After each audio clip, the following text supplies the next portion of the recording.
I think a lot of people are confused by the new Arabic name, El-Hajj Malik El-Shabazz. I've always had the name on my passport, Malik El-Shabazz, only I only used it in the Muslim world. Well, Hajj is a title that is given to any Muslim who makes the pilgrimage to Mecca during the official Hajj season. Well, will you now use Shabazz and drop X? I'll probably continue to use Malcolm X and I'll probably use it as long as the situation that produced it exists. You don't feel that Shabazz takes the place of X? My going to Mecca and going into the Muslim world, into the African world, and being recognized and accepted as a Muslim and as a brother may solve the problem for me personally. But I personally feel that my personal problem is never solved as long as the problem is not solved for all of our people in this country. So I remain Malcolm X as long as there is a need to protest and struggle and fight against the injustices that our people are involved in this country. Are you prepared to go into the United Nations at this point and ask that charges be brought against the United States for its treatment of American Negroes? Oh, yes. Please. I think you're right in my chair. The audience will have to be quiet.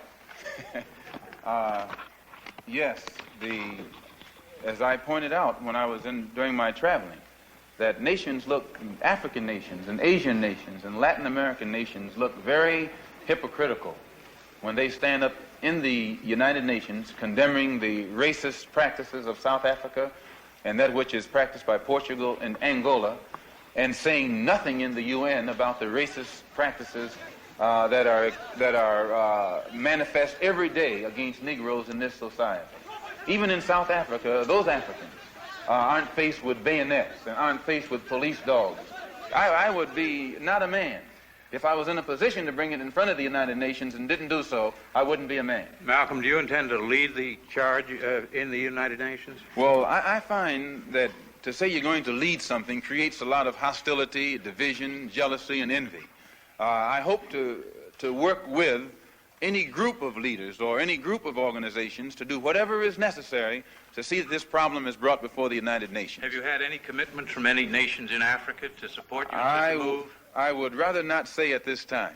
But one thing I found in my travels, all of them look upon us as their long-lost brother. You realize the implication is that you have had such commitments when you say... This is your interpretation of what I said.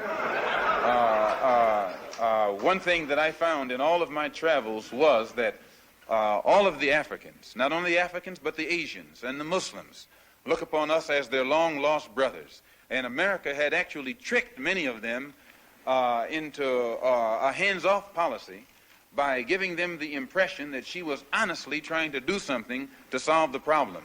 My argument over there was designed to prove that it is impossible for the United States government to solve the race problem. It's impossible. Malcolm, on your trip abroad, you said you sensed a feeling of great brotherhood and that conceivably you would be working toward integration in this country now. At least this is what you're reported to have said. Have you any comment on it? I don't think that I ever mentioned anything about working toward integration. They haven't even got integration right here in New York City. You have worse integration problems in the North than they have in the South. So if it doesn't work if you can't bring about integration in New York City as international, cosmopolitan, up-to-date as it's supposed to be, you will never get integration anywhere else in the country. Are you prepared to work with some of the leaders of the other civil rights organizations? Certainly. We will work with any groups, organizations, or leaders in any way, as long as it's genuinely designed to get results. Does your new beard have any religious significance?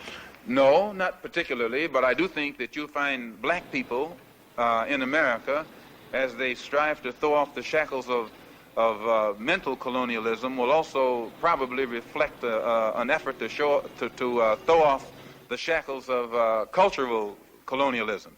And they may begin to reflect desires of their own, with standards of their own. Malcolm, a more controversial remarks was a call for black people to get rifles and form rifle clubs sometime back. Do you still favor that for self-defense? I don't see why that should be controversial. I think that if white people found themselves the victim of the same kind of brutality that black people in this country face, and they saw that the government was either unwilling or unable to protect them, that the intelligence on the part of the whites would make them get some rifles and shotguns and protect themselves. Now, Negroes are developing some kind of intellectual maturity too, and they can see that having waited upon the government to protect them has been a wait that has been in vain. So any of them who live in areas where the government is not able to do its job, then we do have to get together and do a job of protecting ourselves.